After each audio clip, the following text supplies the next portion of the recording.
할렐루야. 우리 인사 한번 하시죠. 아유, 잘 오셨습니다. 예, 잘 오셨습니다. 예. 네. 네. 코로나 팬데믹이 좀 잠잠해지는가 싶더니만, 다시, 광풍이 부는 것처럼, 아주 코로나의 위세가 꺾이질 않고 있습니다. 이에 따라서 어제부터, 정부는, 2주간 다시 거리두기를 좀 강화하고 있습니다. 저희 종교 단체들도 지금 백신을 접종하신 분들로만 구성이 되는 예배라면 전체 좌석의 70%까지 대면 예배를 허용하고 있습니다. 그리고 나머지 뭐 소모임이라든지 뭐 식사라든지 이런 것들은 여전히 허용이 되지 않고 있습니다. 이에 따라서 저희 교회도 정부의 시책을 잘 준수해 나가려고 합니다. 여러분들 지금 제가 알기로는 3차 접종을 열심히 지금 하고 계신 걸로 압니다. 많은 분들이 좀 걱정스럽기도 하지만 나의 안전과 이웃의 안전을 위해서 접종하시는 걸로 압니다. 여러분 가능하시다면 뭔가 이상 반응이나 몸에 특별한 이상이 없으신 분들은 꼭 3차 접종을 맞춰주시기를 부탁드립니다. 저와 제 아내도 다음 주에 3차 접종을 할 것입니다. 여러분들도 될 수 있으면 접종을 잘 맞춰주시길 부탁드립니다. 또 다가오는 성탄 주일에 좀 교회가 성탄의 기쁨을 함께 나누려고 이런저런 일들을 좀 준비를 했어요. 여러분들에게 이제 뭐 찬양제도 좀 하고 우리가 좀 맛있는 호박죽도 끓여서 먹고 뭐 좀 이러려고 다들 준비를 하고 있었어요, 여선교회에서. 그런데 어제 여선교회 임원들하고 긴급하게 모여서 그렇게 하면 안 되겠다라는 결론을 냈어요. 그래서 올 성탄도 여러분 조금 죄송스럽지만 나누는 것들은 교회 안에서 이렇게 나누는 것들은 좀 어렵지 않을까 싶습니다. 여러분들이 좀 양해해 주시고 그 대신 여러분 그 성탄의 기쁨을 우리 예배로 함께 나누길 원합니다. 그래서 제가 더 기도하고 더 성탄의 예배를 여러분과 기쁨으로 나눌 것입니다. 또한 여러분 송구영신 예배도 마찬가지입니다. 늘 송구영신 예배하면 여러분 뭐가 생각나세요? 10시쯤 교회로 이렇게 모였어요. 10시도 전에 모였다. 좀 일찍 모여서 청년들은 뭐 통닭도 먹고 자기들끼리 게임도 하고 우리 어른들은 모여서 뭐 남성교 여성교 모여서 윷놀이도 하고 막 이러면서 그 한 해의 마지막을 그렇게 교회에서 예배당에서 지냈었습니다. 그런데 올해는 죄송합니다. 그런 일들은 이제 못할 것 같습니다. 여러분 예배로 오십시오. 송구영신 예배도 우리가 더 하나님 앞에 간절하게 예배 드릴 것입니다. 그러니까 여러분 예배 자리에 오셔서 온 가족이 함께 와서 여러분 정말로 같이 예배 드릴 수 있었으면 좋겠습니다. 이제 본문 사도행전 7장이 여러분들과 함께 나누고 있습니다. 벌써 스데반 집사의 설교가 저번 주 제가 세 부분으로 나눠서 이 본문을 보고 있는데 오늘 이 스데반 집사의 이 설교의 내용은요, 여러분과 제가 너무나 잘 아는 그 모세와 그리고 그 모세와 함께 했던 이스라엘 백성들의 이야기를 스데반 집사가 다시 그 유대인의 회당에서 그 유대인들을 향해서 모세와 이스라엘 백성 이야기를 합니다. 우리말로 하자면 번데기 앞에서 주름 잡는 격입니다. 왜 그래요? 유대인들이 어떤 사람들이에요? 아니 그 사람들은요 모이면 성경을 연구했어요. 집에서도요 자녀들에게요 늘 하브루타 교육이라고요 그 하나님의 말씀을 암송하도록 교육해요. 그렇게 하나님의 말씀을 너무나 잘 아는 게 유대인들이었어요. 그런데 이 스데반이라는 사람이 갑자기 나타나서 그들의 회당에서 복음을 전하고 있는 거예요. 근데 그 복음을 전한다고 하면서 하는 얘기가 지금 어디서부터 해요? 그들이 유대인들이 잘 알고 있는 구약 성경에 나오는 아브라함, 이삭, 야곱 이렇게 쭉 가더니 이제는 또 누구요? 모세까지 이제 이야기를 하기 시작하는 겁니다. 여러분, 스데반 집사가 왜 이런 이야기를 할까요? 왜 스데반 집사는 그들에게 오늘 이 모세와 이스라엘 백성의 이야기를 할까요? 저번 주에 여러분 생각나십니까? 40년이 참회라는 제목으로 제가 여러분에게 말씀을 전했어요. 이 본문 바로 앞에 스데반 집사가 모세의 생애를 세 부분으로 나눕니다. 그렇죠? 그래서 40세 기억나세요? 또 80세 또 마지막 120세까지 해서 그 120년의 인생을 세 부분으로 나누었던 그 말씀을 전했습니다. 그런데 모세에게 그 40년간의 그 첫 40년간의 그 생활은 어땠다고요? 왕궁의 생활이었잖아요. 부족할 게 없었어요. 그런데 그가 그 부족함이 없을 때 그 40년은 그의 주인이 누구였어요? 인생의 주인이 본인이었어요. 본인 마음대로 할 수 있다고 생각했어요. 안 되는 게 없었겠죠. 애굽의 왕자였으니까. 그래서 스스로 뭐가 됐어요? 구원자가 됐어요. 스스로. 그래서 그가 그의 동포를 압제받는 동포를 구원한답시고 애굽의 병사를 죽여버리잖아요. 그리고 그가 뭐예요? 이제 광야에 40년을 지내는 거예요. 오늘도 본문에 나와요. 광야 학교라고. 여러분, 하나님은 모세를 그 광야 학교에서 40년을 있게 하십니다. 40년이 참회. 여러분의 인생도 이와 비슷하지 않으십니까? 여러분은 지금 인생의 주인이 여러분이십니까? 아니면 여러분이 고백하시는 인생의 주인이 하나님이십니까?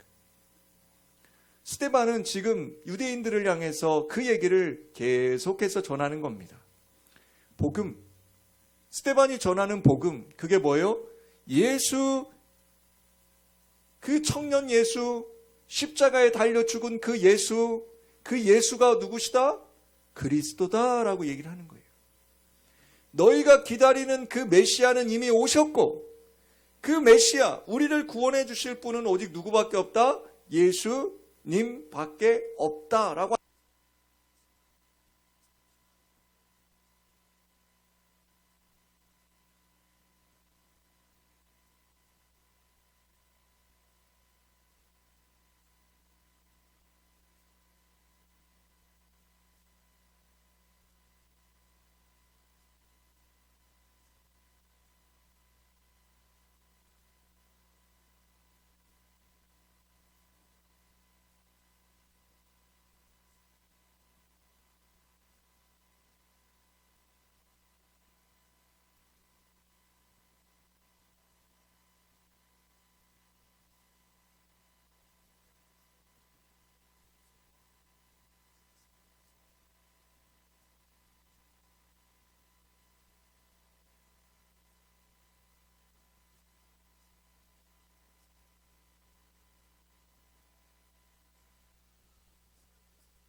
땅에 초점이 맞춰져 있어요.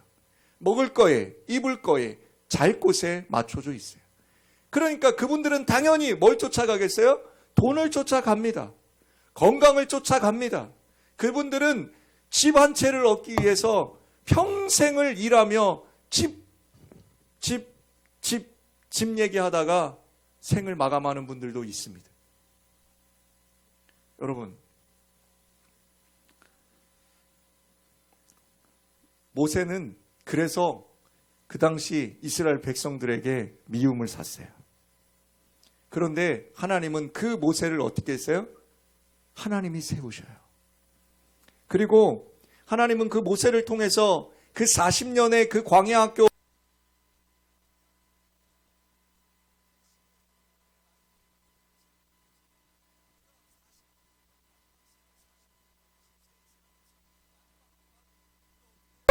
계속해서 그 백성의 압제 속에서도 하나님이 우리의 구원자 되신다고 그는 외치고 마지막 삶을 끝내요. 스데반 집사가 오늘 40절에도 이런 말씀을 해요. 우리를 인도할 신들을 우리를 위해서 만들라라고 해요. 이게 이스라엘 백성이 이제 하나님이 시내산에서 모세를 부르잖아요. 그 하나님이 그 율법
보호해줄 신을 찾는 거예요.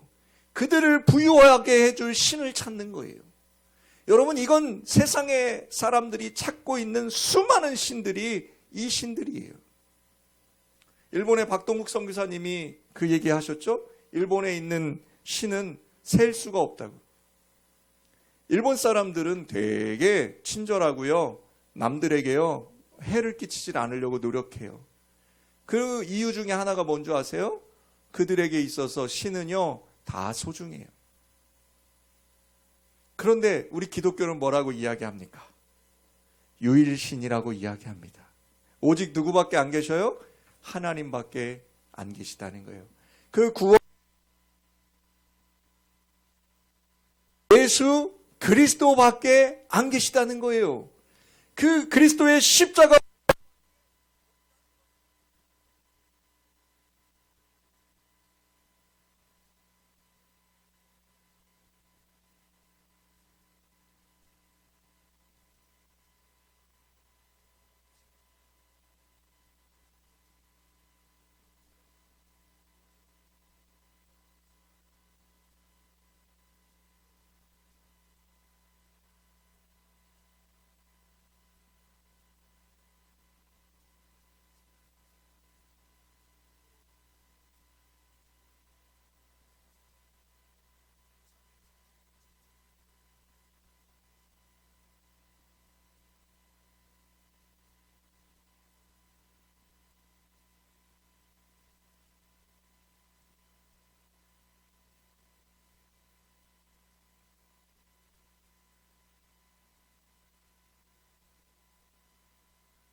복음은 그저 그렇게 값싼 복음이 되면 안 됩니다. 여러분, 그 복음을 위해서 우리의 신앙의 선배들은 피를 흘려 그 복음을 증거했고 피를 흘려 그 복음을 지켜내느라 그들은 순교의 삶을 살았습니다. 여러분은 지금 어떻게 하나님을 믿고 계십니까? 나 뭐 믿었으니까, 구원받았으니까, 나 집에서 그냥 예배하고 기도해도 되죠. 나 그냥, 그 일은 집사님이랑 권사님이나 하시면 되죠. 목사님, 괜찮아요. 저는 그냥 제가 믿으니까 괜찮아요. 여러분, 세상은 점점 여러분에게 그렇게 이야기합니다. 여러분을 위해서 투자하라는 겁니다. 여러분의 삶을 위해서 애쓰라고 이야기합니다. 여러분, 오늘 스데반 집사가 그가 죽음을 무릅쓰고 그 유대인들을 향해서 전하고 있는 그 피 묻은 복음, 예수가 그리스도다, 이 복음을 증거하는 그 스데반 집사의 외침 속에는 여러분의 인생을 예수 그리스도를 위해서 투자하시라고 말씀드리고 있는 것입니다. 사랑하는 여러분, 이스라엘 백성들이나 세상 사람들은요, 우상에게 투기를 했습니다. 왜요? 이스라엘 백성들이 왜 금송아지 만들어내라고 그랬어요? 그것이 뭐예요? 그들을 구원해 줄 사람이라고 반드시 믿었기 때문에. 우리가 이 땅을 살아갈 때 이 땅의 사람들은요, 뭘 만들어내요? 그들의 우상을 만들어서 섬겨요, 늘. 오늘 또 제가 그런 얘기, 지금 코로나 지금은 어떤지 모르겠어요. 제가 서울에 그 서울대 관악산 있는 쪽에서 목회를 했는데, 제가 거기 이제 차량 운행 같은 거 한번 이렇게 하다 보면요, 얼마나 사람들이 그 관악산 입구에 모여드는지 몰라요. 주일날. 다 뭐 하는 사람들이에요? 등산하는 사람들. 옷들도요, 다 에베레스트 가시는 분들이에요. 막 장비들 보면. 그분들은 뭘 위해 투자하는 거예요? 건강 위해 투자하는 거예요. 나쁘냐? 아니요. 나쁜 게 아니에요. 나쁜 게 아니에요. 그분들에게는 그거밖에 없는 거예요. 그분들에게는. 평생 저희 교회 맞은편에서 조그만 과일 행상하시던 할머니가 계세요. 제가 과일을 거기서 일부러 사면요, 할머니가요, 아이고 목사님이네 하면서 더 물어주세요. 고마워서 집에 갖고 가면요, 이렇게 풀러보면요, 이렇게 먹다가 장사하다 안 팔린 것들 있잖아요. 좀 상하고 이런 것들 주셔요. 그분이 어느 날 안 계셔요. 물어봤더니 돌아가셨어요. 평생 그분이 쌓아놓은 건 뭐예요? 돈이었어요. 돈. 그 돈 누가 썼는지 모르겠어요. 여러분, 하나님은 당신 스스로를 하나님께서 질투하는 하나님이라고 하셨어요. 여러분이 지금 만들어 놓고 있는 우상이 있다면 여러분 이제 포기하십시오. 우상들에게 투기를 한 이스라엘에게 하나님께서 오늘 42절에 이렇게 말씀하셨어요. 42절 한번 보실래요? 하나님이 외면하사 그들을 그 하늘의 군대 섬기는 일에 버려 두셨으니 라고 증언했습니다. 여러분, 이게 무슨 얘기예요? 하나님이 그들을 외면하신다는 거예요. 내버려 두신다는 거예요. 로마서에 나오는 이 내버려 두심, 이것이 가장 큰 형벌이라고 성경은 말씀하고 있어요. 여러분, 질투하는 하나님이 여러분들을 사랑하셔서 여러분들을 채찍으로 때리실 때도 있고 고난 가운데 두실 때도 있고, 이때 여러분 감사하셔야 돼요. 혹 여러분이 돈 버는 게 너무 잘 돼요. 너무 잘 벌리고 너무 행복해서 여러분이 정말로 그 돈을 주체할 수 없을 정도로 버시는 분들도 있을 거예요. 그런데 여러분, 그때 여러분 꼭 기억하셔야 돼요. 여러분이 그 돈을 향해 가고 있는지 하나님을 향해 가고 있는지. 여러분이 그 돈을 우상으로 섬기고 있으면 여러분 큰일 납니다. 그게 뭐 하는 건 줄 아세요? 내버려 두심이라는 거예요. 여기 하나님이 그들을 뭐 하신다고요? 외면하셨다라고 얘기하는 거예요. 이것처럼 큰 형벌이 없어요. 오늘 말씀 하나만, 로마서 말씀 하나만 보고 말씀을 마칠까 합니다. 로마서 1장 28절에서 32절입니다. 앞에 모니터 보셔도 되고요. 성경 찾으셔도 좋겠습니다. 로마서 1장 28절로 32절의 말씀입니다. 우리 한 목소리로 이 말씀 함께 합독합시다. 또한 그들이 마음에 하나님 두기를 싫어하며 하나님께서 그들을 그 상실한 마음대로 내버려 두사 합당하지 못한 일을 하게 하셨으니 곧 모든 불의, 추악, 탐욕, 악의가 가득한 자요, 시기, 살인, 분쟁, 사기, 악독이 가득한 자요, 수군수군하는 자요, 비방하는 자요, 하나님께서 미워하시는 자요, 능욕하는 자요, 교만한 자요, 자랑하는 자요, 악을 도모하는 자요, 부모를 거역하는 자요, 우매한 자요, 배악하는 자요, 무정한 자요, 무자비한 자라. 그들이 이 같은 일을 행하는 자는 사형에 해당한다고 하나님께서 정하심을 알고도 자기들만 행할 뿐 아니라 또한 그런 일을 행하는 자들을 옳다 하느니라. 아멘. 혹 내가 또는 이웃이 신앙적인 삶을 살아갈 때 잘못된 삶을 살고 있음에도 세상적으로 잘 먹고 잘 살고 있다면 이는 하나님께서 주신 복이 아니라 하나님께서 주신 가장 큰 재앙이자 형벌임을 여러분 깨달아 알길 부탁드립니다. 하나님께서 출애굽 1세대 중 우상들에게 투기한 사람들은 그렇게 살도록 내버려 두셨습니다. 그들은 그렇게 살다가 하나님이 가라 하신 그 가나안 땅에 한 사람도 가지 못하고 광야에서 그들의 삶을 마감합니다. 그 약속의 땅을 밟은 사람은 오직 누구밖에 없어요? 하나님을 바라보고 갔던 모세, 여호수아, 갈렙.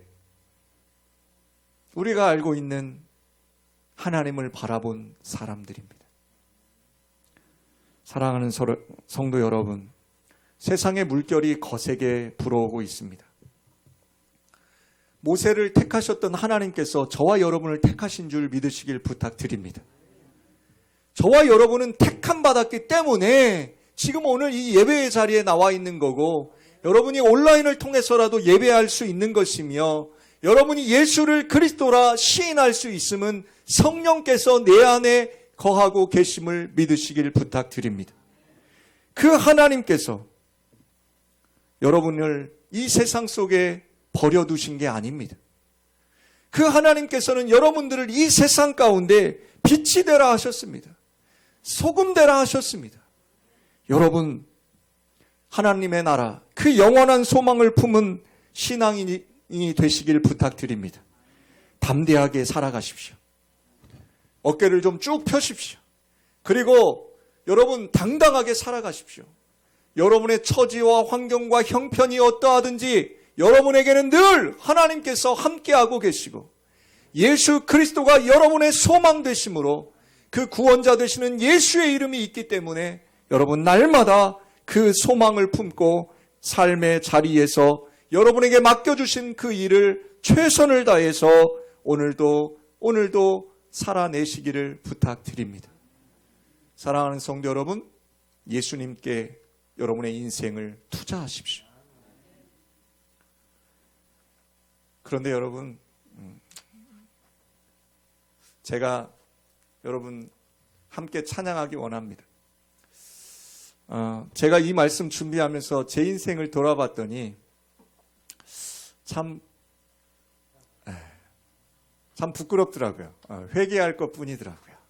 그래서 여러분 먼저 이 찬양 드릴 때에 우리 함께 하나님, 제가 하나님 앞에 연약한 죄인입니다. 하나님 용서해 주세요. 라고 이렇게 회개하면서 찬양했으면 좋겠어요. 이 찬양 여러분 함께 드리고 싶은데 사모님 반주자 네. 우물가의 여인처럼이란 찬양이거든요. 여러분 잘 아시죠? 예수님이 이